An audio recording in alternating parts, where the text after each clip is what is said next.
ಈಗೇನ್ ಹೇಳ್ತಾ ಇದ್ದಾರಲ್ಲ ಬಿಡದಿ ಟೌನ್ಶಿಪ್ ಮಾಡ್ತೀವಿ ಅಂತ ಹೇಳಿ, ಬಿಡದಿ ಟೌನ್ಶಿಪ್ ನಾನು ಮಾಡ್ತಾ ಇರೋದು ವಿಶ್ವಕ್ಕೆ ಮಾದರಿಯಾಗಿ ನಾನು ಮಾಡ್ತೀನಿ ನೆನೆ ಹೇಳಿದ್ದಾರೆ.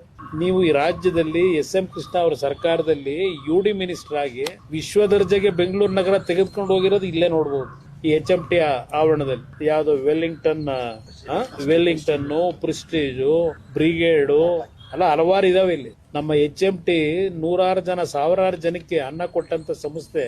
ಒಂದ್ ಕಡೆ ಬಿಲ್ಡಿಂಗ್ ಗಳಲ್ಲಿ ಇರ್ತಕ್ಕಂತ ಕಿಟಕಿಗಳು ಪಟಿಕೆಗಳು ಎಲ್ಲ ಕಿತ್ಕೊಂಡು ಒಂದ್ ಕಡೆ ಅನಾಥವಾಗಿ ನನ್ನ ನೋಡ್ರಪ್ಪ ಅಂತ ಅಲ್ಲಿ ಆ ಬಿಲ್ಡಿಂಗ್ ಗಳು ಅಳ್ತಾ ಇವೆ. ಇನ್ನೊಂದು ಕಡೆ ಬೃಹಾಕಾರವಾಗಿ ಕಟ್ಟಿದ್ದಾರೆ ಇದೇ ಜಾಗದಲ್ಲಿ, HMT ಜಾಗದಲ್ಲಿ. ಯಾವ ಕಾಲದಲ್ಲಿ ಇವೆಲ್ಲ ನಡೀತು ಈಶ್ವರ್ ಖಂಡ್ರೆ ಅವರೇ? ನೀವ್ ಹೇಳ್ತಕ್ಕಂಥ ರೀತಿನಲ್ಲಿ ಇವೆಲ್ಲ ಅರಣ್ಯ ಇಲಾಖೆಗೆ ಸೇರಿದ್ರೆ ಆ ಬಿಲ್ಡಿಂಗ್ ಗಳನ್ನೆಲ್ಲ ಏನ್ ಮಾಡ್ತೀರಿ? ಈಗ ಪರ್ಮಿಷನ್ ಕೊಟ್ಟಾರೆ ಯಾರು ಆ ಬಿಲ್ಡಿಂಗ್ ಕಟ್ಲಿಕ್ಕೆ? ಆ ಜಾಗ ಕೊಡಬೇಕಾದ್ರೆ ಯಾರ್ಯಾರ ಪಾಲಿದೆ?